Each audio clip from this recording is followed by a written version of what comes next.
What's up everyone, I hope everyone's doing well. So I've decided to sell my Fuji X-T5 and the 3 lenses that I have for it. This wasn't really a video that I was planning on making because, to be honest, I didn't really expect to be selling this camera at this point.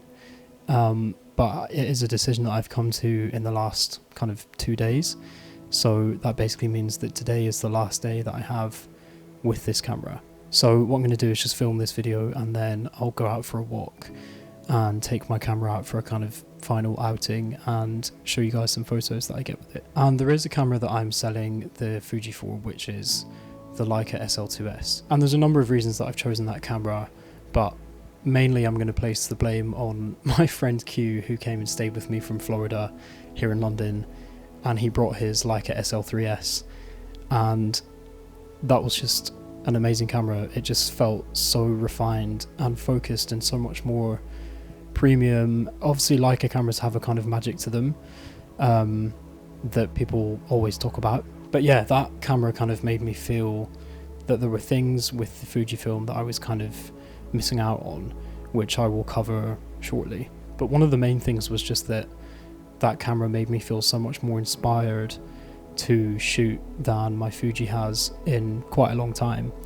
And that's probably not an issue with the Fuji X-T5 specifically, definitely more of an issue with me. And I know that you shouldn't rely on any specific camera to make you feel like you want to go out and shoot, but I think we can probably all agree that sometimes it does definitely help. Also, since I never really considered selling my Fuji, I didn't really know that I could afford a Leica. It wasn't until me and Q were talking about it and he was saying, you know, used prices for the SL2S have gone down quite a lot recently. And I also want to make it clear, it's not like the Fuji has any kind of like massive problematic drawbacks which make it unusable for me. It's such a capable camera, and I have really loved using it, and I just love using Fuji cameras generally.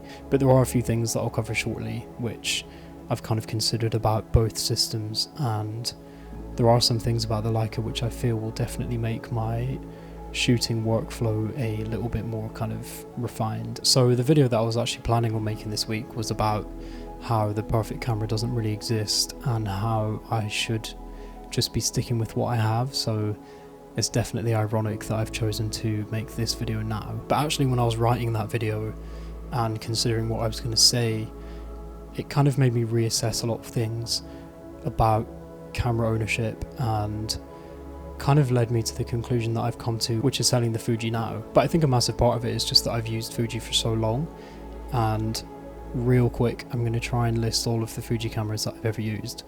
There's a lot of them, so I might just need to consult my notes. So I have owned and used the Fuji X-T2, the X-T3, I think I had 2 of those.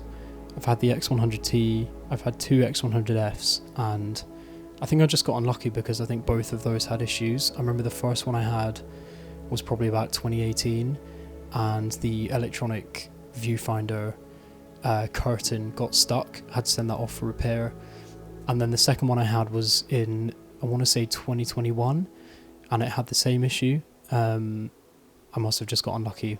But yeah, I always kind of had issues with those. I then had the X100V, which was just one of my favourite cameras that I've had kind of all time. After that I got the X100VI, which I didn't like as much as the V. I also had the X Pro 2, which I really miss. I would love to own another one of those.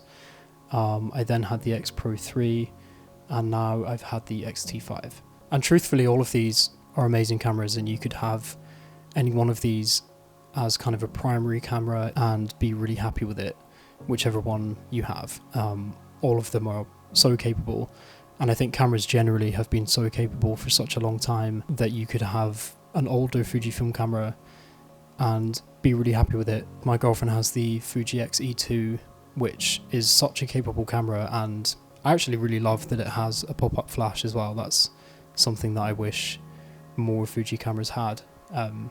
It's just a really cool little feature. But yeah, another reason for me selling the Fuji X-T5 now is that this year I'm kind of transitioning into more professional photography and videography work, and I did just buy the Sony FX30, which I'm filming this video on now, which kind of made me feel like the X-T5 was in a way a little bit redundant just because they have very similar video capabilities. Obviously the Sony FX30 is more capable, but I was just aware that I had two cameras which have APS-C sensors, whereas I guess the SL2S is a little bit different. Obviously where it's full frame, at least you have a kind of stark differentiation between the sensor. And also, before people get angry or upset, I'm by no means saying that Fuji cameras cannot be used for professional purposes. They definitely can, and it's not that I've outgrown what a Fuji camera is capable of, and I'm also never saying that I'm never going to use a Fuji camera again. It's just that my primary camera is going to be from a different brand. But there are other Fuji cameras that I would really love to try. Like, I've never really had a medium format Fuji, and I know they just brought out the GFX 100 RF.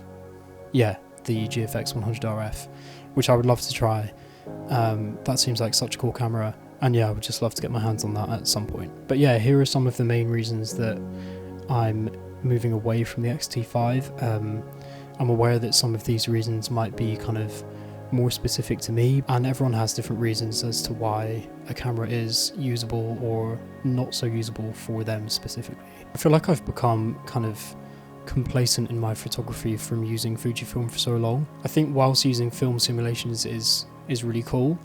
I love that aspect of Fuji cameras. I do think it's kind of made me less engaged in a way with photos that I'm actually taking. I'm kind of more interested in flicking through like 5, 6, 7 different film simulations as opposed to kind of just focusing on what's actually in front of me.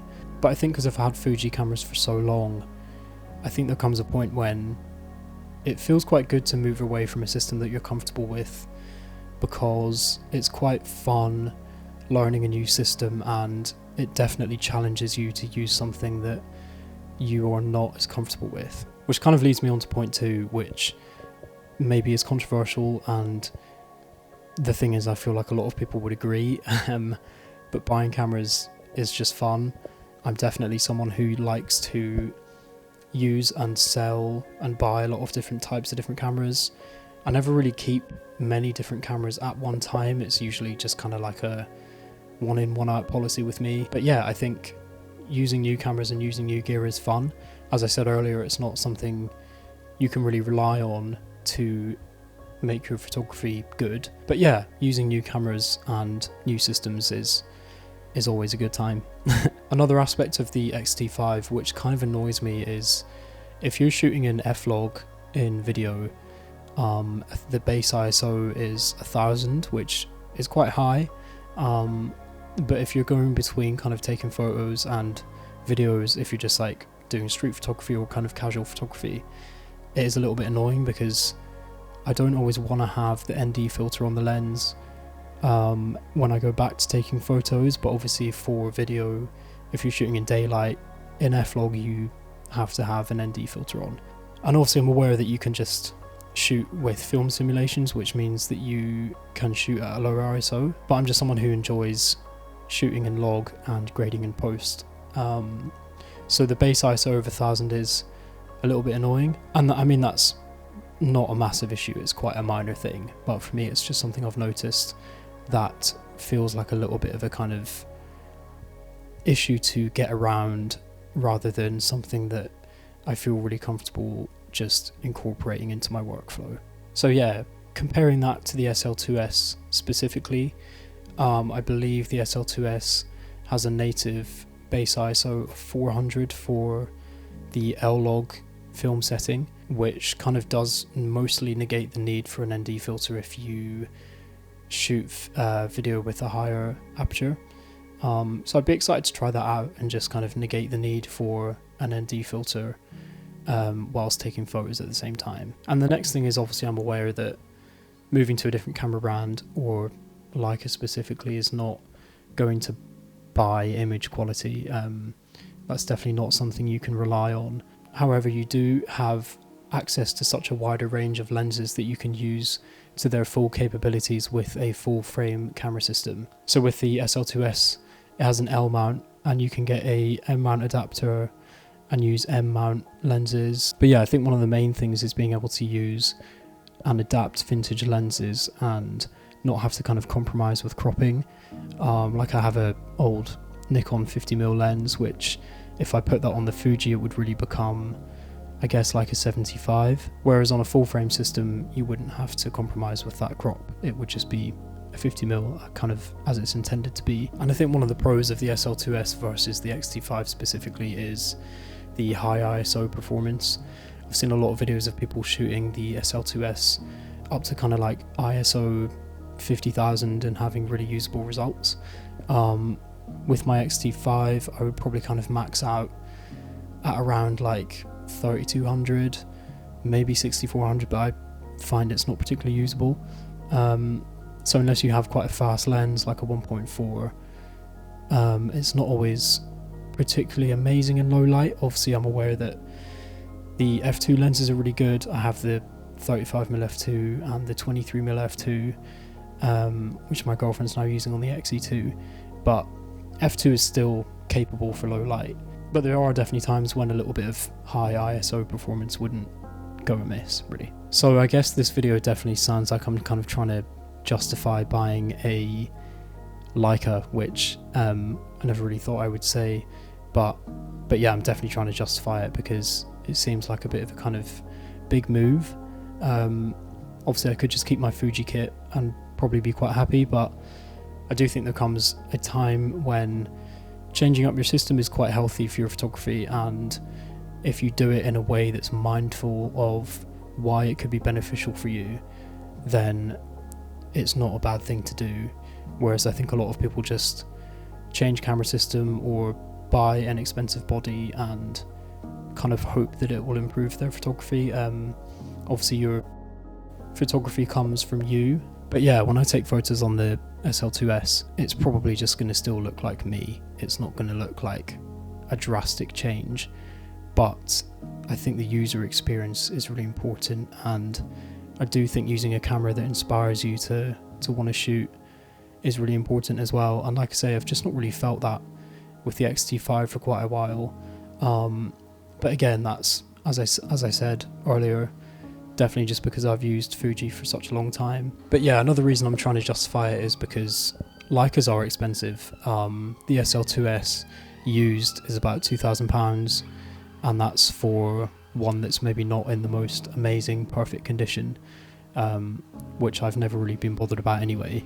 But it is really expensive, and it's a lot of money when I could just sell lenses and get a bunch of different lenses for the Fuji. But I do think it's a kind of upgrade that I'm ready for, and that I kind of understand why I would benefit. But yeah, I'll make another video when I get the SL2S and once I've shot with it for a couple of days, and maybe I'll just kind of do some sort of first thoughts. I feel like there's not loads of videos out there on the SL2S, definitely not when you compare to how many creators are talking about Fuji cameras and stuff. So I think as well it's just kind of fun to try something different. But yeah, I'm going to go out for a walk now and get some final photos with the X-T5, which feels weirdly kind of emotional. I'm definitely going to miss it a lot, but like I say, still have another Fuji in the house if I feel like I really need to go back to that kind of way of shooting. But yeah, until next time, I hope that you enjoy these photos with the X-T5.